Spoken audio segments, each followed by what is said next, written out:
Vamos con más datos sobre la muerte de Isaac Andic, el dueño de Mango. Tenemos nuevas informaciones, varias contundentes comunicados por parte de el propio Jonathan Andic, que está siendo investigado, que sabemos ahora que su teléfono fue pinchado en varias ocasiones por orden de la jueza, todo tras reabrirse el caso. Estaba todo en marco de la investigación. Y actualmente esa jueza le acusa de presunto homicidio. Incluso si vemos su auto judicial podemos remarcar que podría ser un presunto asesinato premeditado, ojo. Podría cambiar incluso la carátula de este caso. Pero hoy tenemos que hablar de esa fundación, una fundación que viene proyectada incluso en el propio auto y que remarcaría un poco cómo se intentaría desmontar cada una de las hipótesis de los Mossos. Pero es que la defensa de Jonathan Andic ha activado esta nueva operación para desmontar todas las hipótesis y hablan nuevamente de la fundación. Una fundación que proyectaba el propio Isaac, el dueño de Mango. Dice que iba a dedicar más de 50 millones de euros a la fundación y que la jueza viene a presuponer que el hijo del dueño de Mango, o sea, Jonathan Andic, no le gustaba para nada esta fundación, no le gustaba que fuese a invertir tanto dinero en ella y quería una herencia en vida. Si vas a dar tanto dinero para esta fundación, ¿por qué no me lo das a mí, no? Esto es prácticamente lo que te viene a decir ese auto judicial en torno al goteo de revelaciones sobre el caso Andic. Y el móvil del presunto homicidio habría sido la obsesión de Jonathan por la herencia, la obsesión por el dinero. Esto es lo que habla la jueza, ¿no? Dice que el hecho de que el padre proyectara el llegar parte de su fortuna a esa fundación benéfica no le gustaba para nada. Dicen incluso que Isaac y Jonathan acudían a terapia psicológica para tratar de superar sus diferencias entre padre e hijo y que habría sido esta psicóloga la que habría convencido al padre de ceder parte de la herencia a su hijo. ¿Cómo es posible esto? ¿Cómo es que se dice así? Y es que los Mossos de Escuadra basan toda su investigación en algunos mensajes también cruzados entre padre e hijo que revelaría una relación muy mala, relación pésima, dice incluso el auto, por cuestiones de dinero y de gestión de este abultado patrimonio familiar. Para la policía de la Generalitat no hay duda del móvil económico. Sin embargo, para la defensa de Jonathan aseguran ahora que en este caso desvela algunas tesis que desmontan la hipótesis de los investigadores. Dicen que la fundación de Andic no sería como se pretende en ese sumario judicial, sino que habría otro tipo de motivos de discrepancia entre padre e hijo, porque a pesar de que se iba a dotar de unos 50 millones de euros, esa cifra estaba muy lejos de la fortuna total del fundador de Mango. Dirían que entre las estimaciones que tendría, por ejemplo, la revista Forbes dice que tiene en torno a 5.000 millones de euros este señor. Entonces, acreditar que el móvil económico sería por 50 millones, dice que sería como calderilla, ¿no? Básicamente, esto es lo que viene a argumentar un poco la defensa, hablando mal y pronto, ojo, que esto nosotros lo explicamos, los puntos sobre las IES y contado como está en las noticias, sin miramientos. Bueno, de hecho, el propio despacho, la defensa de Jonathan Andic, dice que la constitución de esa fundación sigue en curso. O sea, lo que vienen a acreditar es que las hijas de Isaac Andic y el propio Jonathan, los tres hijos, estarían implicados en el impulso de esta fundación. O sea, realmente hay una documentación jurídica que acreditaría que Jonathan Andic está definiendo los estatutos de esta fundación y que aseguran que es un proyecto familiar compartido, que Jonathan sí quería estar en esta fundación. Todo esto para contradecir que realmente este fuese pues un plan malévolo para acabar con la vida del padre, presuntamente para acabar con esta fundación y para tener una herencia en vida, algo que vemos pues de una manera maléfica en torno al propio Jonathan, ¿no? Lo que dicen las fuentes de la defensa ahora es que, lejos de provocar enfrentamientos, el tema de la fundación, como dice la jueza, es que era un proyecto familiar compartido, fruto de la vocación filantrópica de Isaac Andic, con la que estaban plenamente identificados todos sus hijos. Bueno, La defensa de Jonathan acumula muchos datos e informaciones sobre esta investigación de los Mossos, destacan el examen del lugar de los hechos que se llevó a cabo sin equipos adecuados para no contaminar la escena. Van a haber defectos de forma, esto es lo que estamos comprobando, ¿no? Van a ir a por eso, a por episodios donde haya defectos de forma en torno a este auto y en torno a los informes de los Mossos, y subrayan que en los atestados policiales no consta ningún episodio relevante en torno a esto. De hecho, dicen que media hora después de la muerte su hijo fue atendido por algunos excursionistas que se hallaban por allí en la zona. Los investigadores aducen que esa circunstancia no aporta datos significativos para la causa, pero para la defensa dicen que seguramente sí lo sea. Aparte del tema de un vídeo que se va a incorporar, que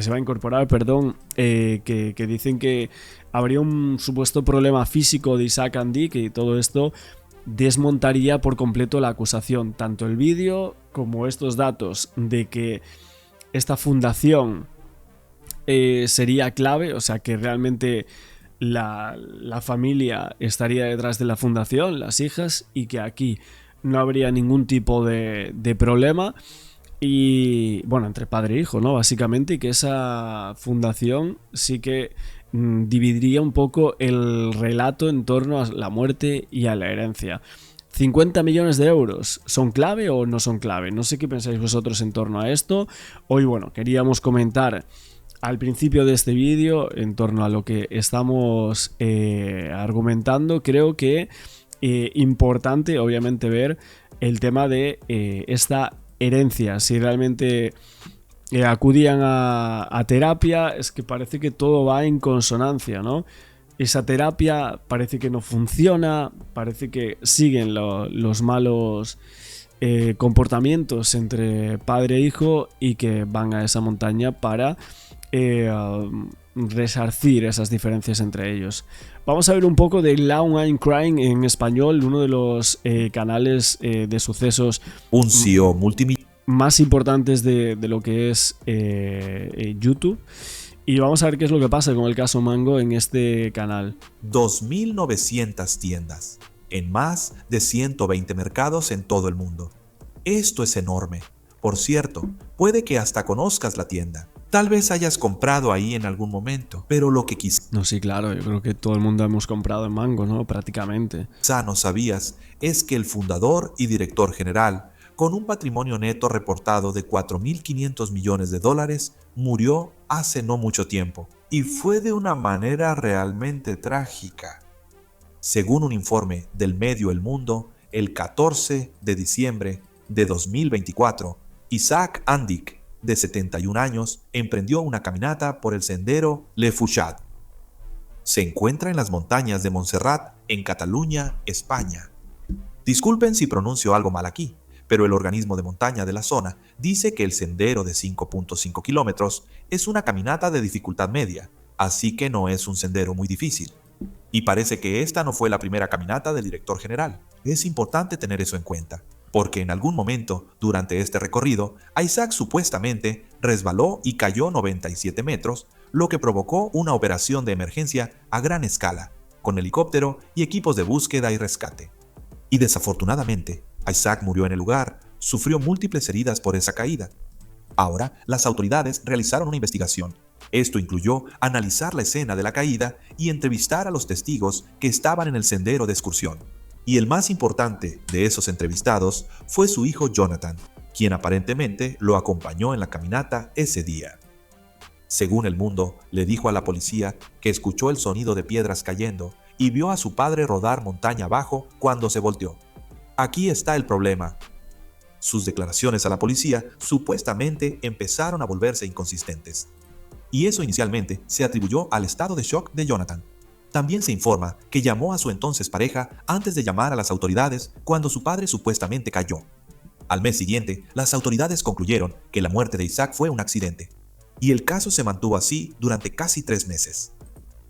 También te digo, o sea, realmente siendo el único testigo de una muerte a primeras ya extraña, porque algunos investigadores llegan allí y ven cosas que les parecen un poquito raras. Yo no sé cómo es posible que el teléfono móvil del único testigo de una muerte que era que habría que investigar qué es lo que realmente pasó, cómo no le requirieron el teléfono de la única persona que estaba allí en aquel momento. Eso sí que a mí me extraña bastante, la verdad. El mismo día tendrían que haberle quitado ese teléfono y haber visto qué es lo que había. Pero luego llegas a marzo de 2025 y un tribunal español ordenó que se reabriera el caso. Bueno, si no fuese Jonathan Andic, supuestamente y fuese cualquier persona con un poder muy bajo, yo creo que hubiese pasado eso y otras cosas, ¿eh? Porque la policía supuestamente no completó su informe oficial. Y según El Mundo, el tribunal estaba buscando información adicional de su visita a la escena, el análisis de datos telefónicos y las declaraciones de los testigos que tomaron.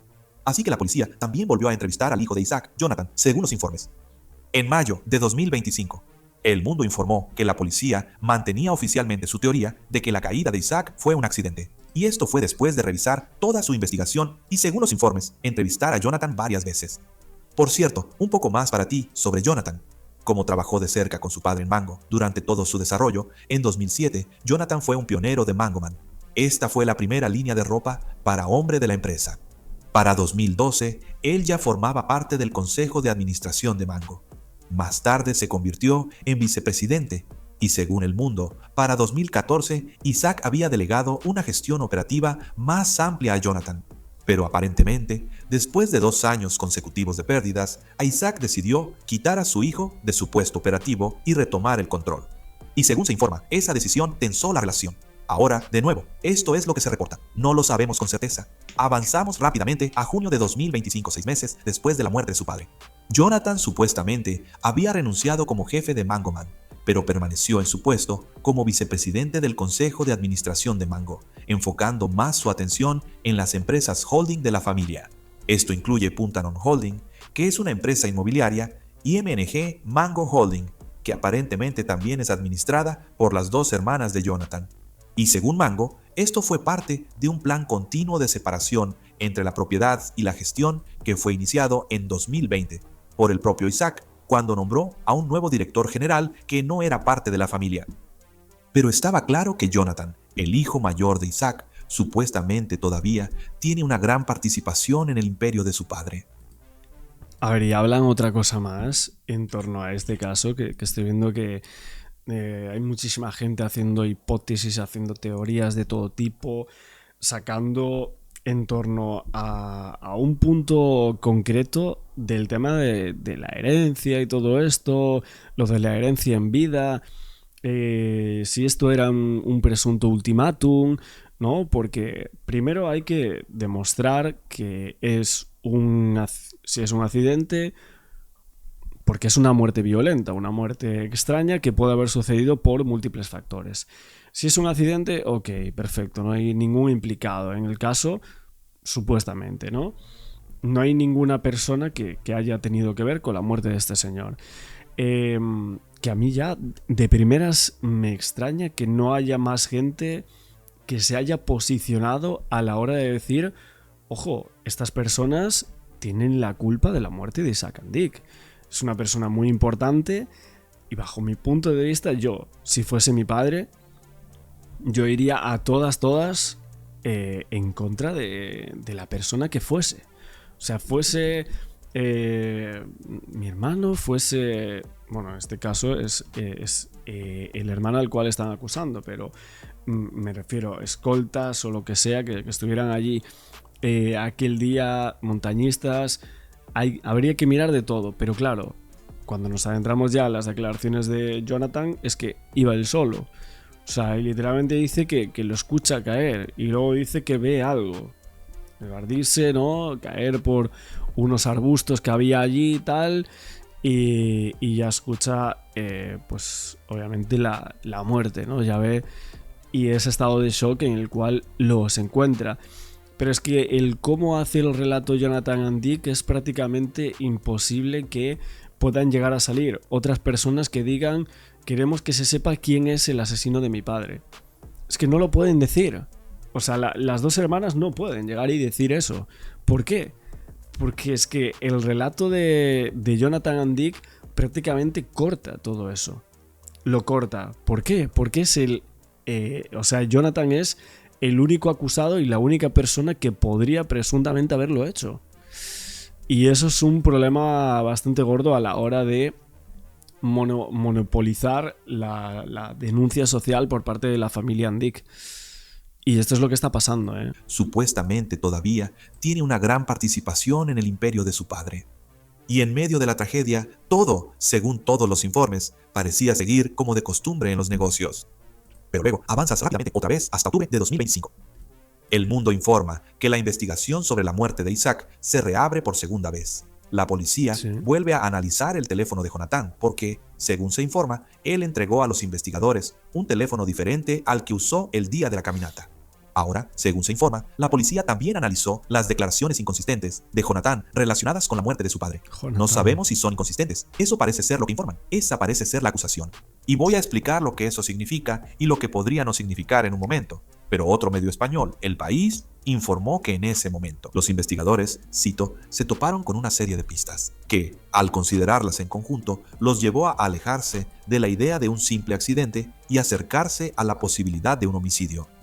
El Tribunal Español también informó que el caso está siendo considerado como un posible homicidio, aunque no anunciaron oficialmente a ningún sospechoso. Y en ese momento, el portavoz de la familia Andic emitió la siguiente declaración: El Mundo, cito, la familia Andic no ha hecho ni hará ningún comentario en todos estos meses respecto a la muerte de Isaac Andic.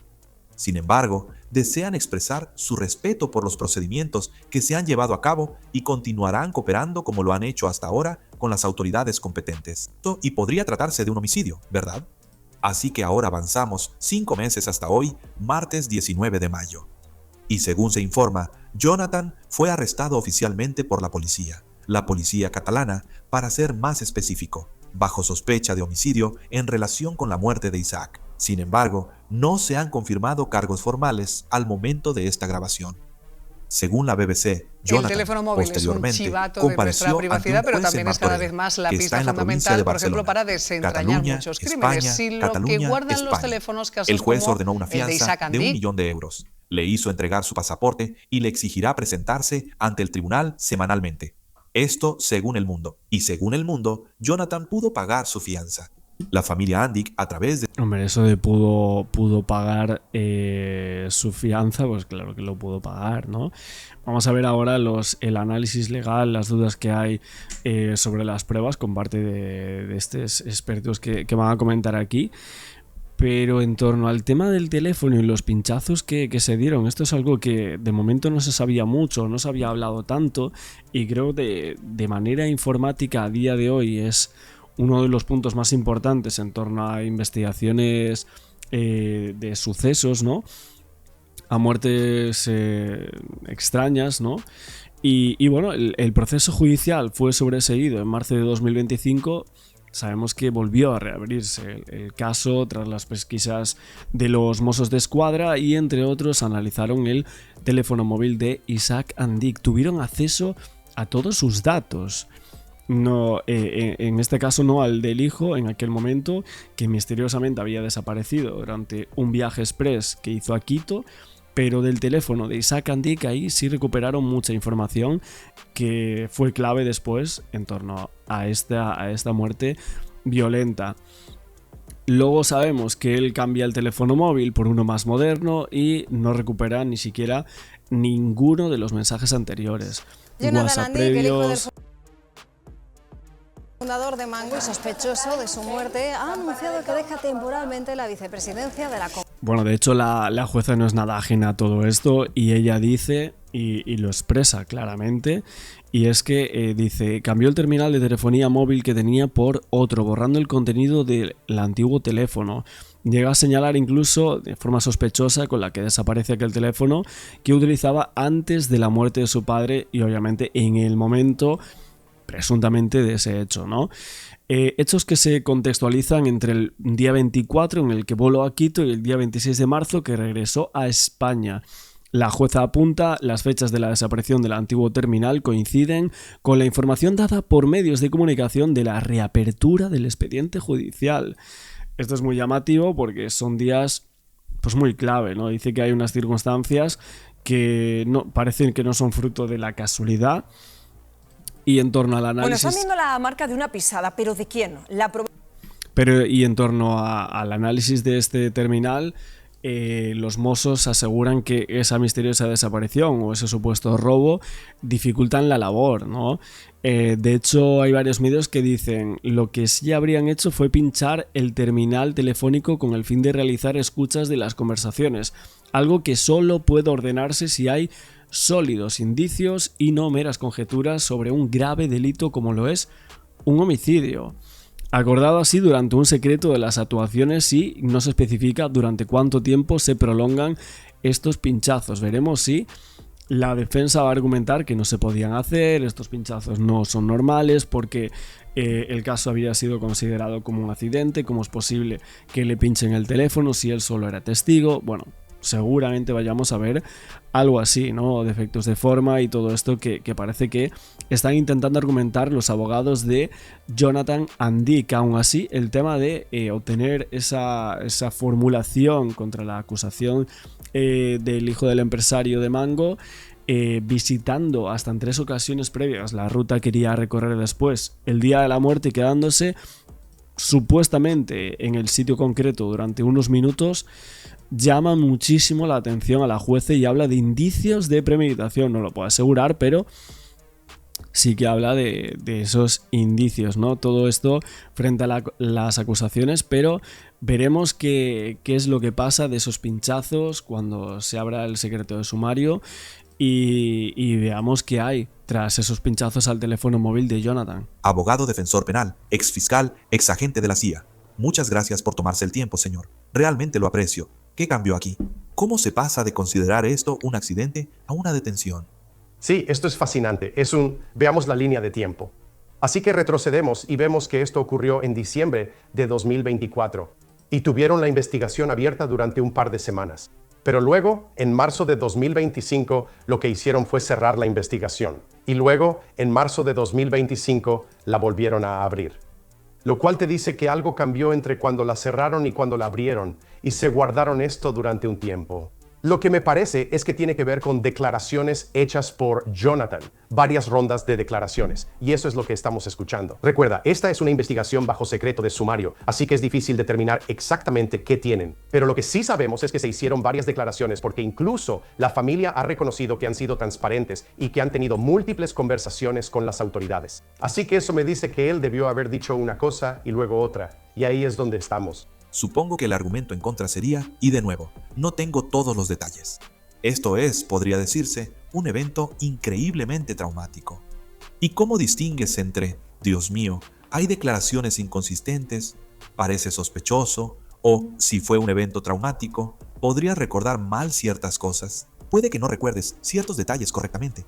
Podrías decir una cosa en un momento bajo amenaza, o, ya sabes, cuando estás en pánico, estás estresado, no porque estés ocultando algo, sino porque, ya sabes, si el relato fue que vio a su padre caerse versus, ya sabes, podría haber un crimen aquí. Supongo que esa es la dificultad que veo al principio.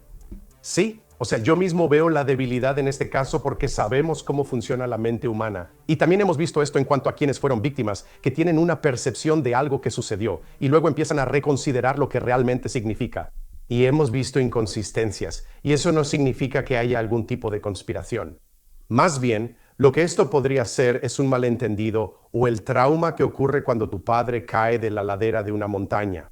Quiero decir, la realidad de lo que estamos enfrentando es exactamente eso. La idea de que Jonathan ve a su padre caer de la ladera de una montaña y piensa cierta cosa, eso se basa en un montón de información, la mayor parte de la cual no conoces, y parte quizá la estás suponiendo. Y ese podría ser el caso en esta situación también. Leí sobre la evidencia forense aquí. O sea, no los detalles específicos de eso, pero recuerdo haber leído que podría haber un problema con la evidencia forense de esta escena. Y tal vez las declaraciones no coinciden con la evidencia forense. ¿Qué significaría eso? Bueno, yo estaba pensando lo mismo en cuanto a posibles lesiones. ¿Había algo más? ¿Había algo en el organismo del padre que pudo haber cambiado esto? ¿Había algo en cuanto a las lesiones? Pero tenemos que recordar que una de las dificultades con ese enfoque es que tenemos que pensar en el incidente en sí. Él cayó más de 300 pies, así que la cantidad de lesiones de las que estamos hablando podría deberse a muchas cosas diferentes. Y el problema también es que este era un camino muy popular. Así que, en otras palabras, no es como si tuvieras un camino prístino. Y lo que pasa es que hubo 2 personas que pisaron el camino, y después de eso nadie más lo pisó. Así que, desde un punto de vista forense, estoy pensando en el análisis forense interno, es decir, el tipo, lo que está pasando dentro del cuerpo de Jonathan en términos de lo que está pasando dentro del cuerpo de su padre en cuanto a toxicología. Pero luego, en cuanto a las lesiones en sí, seamos honestos, las lesiones podrían ser bastante catastróficas y no hay manera de decir si fue antes o después. Y para dejarlo claro, estoy haciendo suposiciones aquí. Claro, se podría, en este caso, ver si había algún tipo de lesión que fuese de forcejeo, o el forcejeo fue tan mínimo que no dejó absolutamente ninguna lesión. En este caso, pues vemos como, me imagino, ¿no? La escena me la quiero imaginar en torno a una discusión, bueno, no sé si por la fundación o por cualquier otra cosa, o un cúmulo de cosas que se habían juntado y que al hijo no le gustaba del padre y que al padre no le gustaba del hijo. Hay exclusivas que han salido en los medios de comunicación hablando de que al padre no le gustaba la exposición mediática que había tenido la pareja de Jonathan and Dick, ¿no? Que era una influencer, que es Paula Nata, y que, bueno, se iban a casar. De hecho, se casan después de la muerte, ¿no? Si no me equivoco, y todo esto no le gustaba mucho al padre, ¿no? Al dueño de Mango. Esa exposición en torno a la empresa dice que le podría ser ruinosa, que podría ser mala, ¿no? Y a Jonathan pues esto no le gustaba, que él dijese este tipo de cosas, ¿no? Que quisiese dejar aparte a su esposa y bueno, este tipo de cuestiones parece que no gustaba mucho y otras cuestiones más que había en torno a la rivalidad entre padre e hijo, ¿no? Esto pudo haber elevado a un móvil entre cosas que no gustaban de manera social y aparte económica, lo de la herencia en vida que dice la jueza y todo esto, la obsesión por el dinero que tenía Jonathan, presuntamente. Esto pudo elevar a querer terminar con la vida de tu padre. Y luego, evidentemente, lo que estábamos comentando aquí. De hecho, hay mucha gente que dice, ¿por qué no mencionan tanto a la novia del difunto, ¿no? A la pareja sentimental? Ella fue literalmente la primera en enterarse. Y luego el testamento, de si ella estaba pidiendo más de 70 millones. De esto se estaba hablando mucho. Bueno, lo comentaremos también en próximos directos porque se habla de un plan, ¿no? De ese plan presuntamente premeditado. Es que al final, cuando hablamos de tanto dinero que podría llegar a recibir una persona y no tienes ningún tipo de escrúpulo en torno a un hecho de darle muerte a alguien de esta manera, pues hombre, hablar de planificación, como dice la jueza, es que la palabra plan no tan solo la estamos como comentando nosotros o algunas teorías que argumenta la gente, sino que la propia jueza lo dice en su auto, ¿no? Planificación habla. Aquí, pero tengo que hacerlo. Es diferente si tienes un caso donde dices que alguien, ya sabes, disparó un arma en este momento o estaban actuando en defensa propia y puedes ver la trayectoria de las balas, dónde recibió los disparos la persona y decir que eso no coincide con un argumento de defensa propia. Si hablas de alguien que se cae de un acantilado, realmente, y de nuevo, solo digo, para efectos de la discusión, yo quiero ser claro, no estoy alegando que Jonathan hizo esto, pero para efectos de la discusión, no es imposible saber si alguien fue empujado o si alguien se cayó y en qué dirección estaba su cuerpo. Quiero decir, eso es, a menos que tengas algún tipo de mensajes de texto o declaración de testigos o video, supongo que ese es el reto y con lo que estoy batallando para entender aquí. Sí, yo también estoy batallando. Sí, es un caso difícil, pero creo que a día de hoy las investigaciones son muchísimo más importantes que lo que eran antaño, ¿no? Entonces creo que se puede llegar a resolver un caso así, te llames Jonathan o te llames Pedro o Pablo. Que lo que estoy buscando es el motivo, ¿verdad? Si estás buscando ese rastro digital, ¿hay algo que se haya dicho antes? ¿Alguna razón por la que esto sucedería? Puede que estés buscando eso, pero claro, no lo ves. Francamente, y pienso en esto en el contexto de la criminalística en miles de casos que he manejado, y una de las cosas que podría estar buscando es si hay heridas defensivas. Entonces, en otras palabras, abro las manos y empiezas a ver rasguños o cortes o algo más que muestre que realmente estoy levantando las manos. Pero aquí está nuestro problema otra vez. 320 pies ladera abajo de una montaña.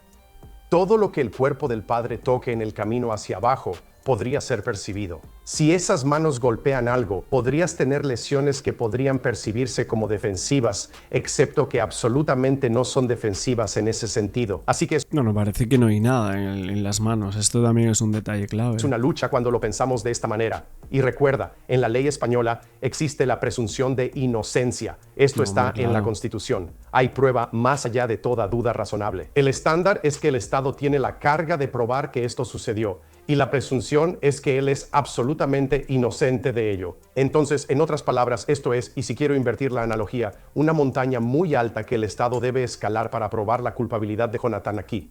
Por cierto, ¿estás algo familiarizado con la ley española? La idea es, y de nuevo, esto es lo que se está reportando actualmente al momento de esta grabación, al momento de esta transmisión.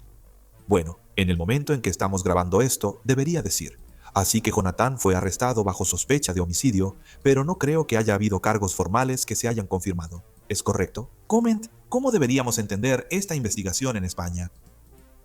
Bueno, las autoridades españolas manejan esto de manera muy diferente, al igual que los franceses lo hacen. Y de nuevo, este es uno de esos aspectos interesantes incluso de las leyes europeas. Te das cuenta de que casi no existe tal cosa como la ley europea, ¿verdad? Realmente no la hay. Está la Unión Europea y cómo se conectan financieramente. Pero cuando se trata de sus leyes pueden ser frecuentemente muy diferentes. Tienen estándares igual que nosotros. Pero en este caso en particular, lo que hicieron fue abrir esa investigación y luego la sellaron. Y entonces nuestro problema es que simplemente no sabemos lo suficiente. Quiero decir, una de las cosas del sistema judicial estadounidense es que tenemos la tendencia, tanto como sea posible, de ser lo más transparentes que podamos. Las autoridades españolas frecuentemente no hacen eso, especialmente cuando se trata de casos de alto perfil. Quiero decir, seamos honestos, estamos hablando de una familia que vale. Sus ventas el año pasado de Mango fueron de 4.4 mil millones. Sí, o sea, totalmente. Este es un caso de alto perfil y que creo que nunca jamás había habido un caso así tan grande en las últimas décadas en España. Es que ni se acuerda. Hablaríamos de casos políticos y demás, de atentados, pero un caso en torno a un presunto homicidio de unas personas tan relevantes en la moda y demás, creo que nunca había habido, ¿no? Millones de dólares. Así que en realidad han aumentado en cuanto al valor de esa empresa. Y el problema es que es un caso de muy alto perfil. Esta es una cuestión de padre e hijo. El hijo en realidad estaba dirigiendo la empresa ahora. Todos esos asuntos afectan este potencial. Así que esa es una de las razones por las que creo que tomaron la decisión de sellarlo. Simplemente no tenemos suficiente información para saber eso. ¿Y qué hay de la fianza de $1 millón? Hombre, a ver, el tema de que se hubiese cerrado el caso por ser de alto perfil y demás, es como que le dieron mucho tiempo y luego le pincharon el teléfono. No sé, hicieron una cosa un poco rara, ¿no? En torno a este caso. Lo cerraron muy rápido, no le cogieron el teléfono ni nada, lo dejaron como, bueno, una muerte, llora la muerte de tu padre. Y luego ya hablaremos, ¿no? Luego ya con el tiempo ya hablaremos. A ver qué es lo que pasa aquí, porque vemos cosas un poco raras. No sé, es una sensación un poco de esa forma. No sé si la tenéis vosotros, de dejaron hacer y deshacer lo que quiso para que cometiese algún error y así tener o plantar alguna prueba indiciaria mucho más clave de lo que tenían en un primer momento, que eran meras contradicciones que no iban a ir a ningún lado, porque al ser una persona tan importante y no llamarse Pedro López, pues que no sé si hay algún Pedro López importante, pero por decir un nombre y un apellido genérico en España. Entonces, pues eso es lo que yo creo que muchos llegamos a plantear y a pensar, que luego se verá si es inocente o culpable. Nosotros no lo estamos diciendo en ninguno de nuestros vídeos porque no lo sabemos y porque nos hace falta tener acceso a más pruebas para llegar a considerar a una persona culpable de un presunto homicidio. Veremos si se puede elevar la presunción de inocencia o no y cuáles son las nuevas pruebas que se esgrimen en los medios de comunicación. Hoy hemos hablado de un plan conjunto del cual habla la jueza, de este estudio que hay, los pinchazos al teléfono móvil de Jonathan Andic, que sí que los hubo, y también la defensa que va a intentar asegurar que la caída previa y también el tema de las hipótesis de los Mossos de esa fundación, si realmente era una de las pequeñas cosas que le molestaba a Jonathan, que en realidad no le molestaba para nada. Lo que dice la defensa es que los 3 hijos querían ir adelante con esta fundación que proyectaba Isaac Andic. Veremos en próximos directos y vídeos sobre el caso Mango. Muchísimas gracias como siempre por seguirme. No olvidéis el like, suscribiros al canal con la campana y nos vemos en próximos relatos.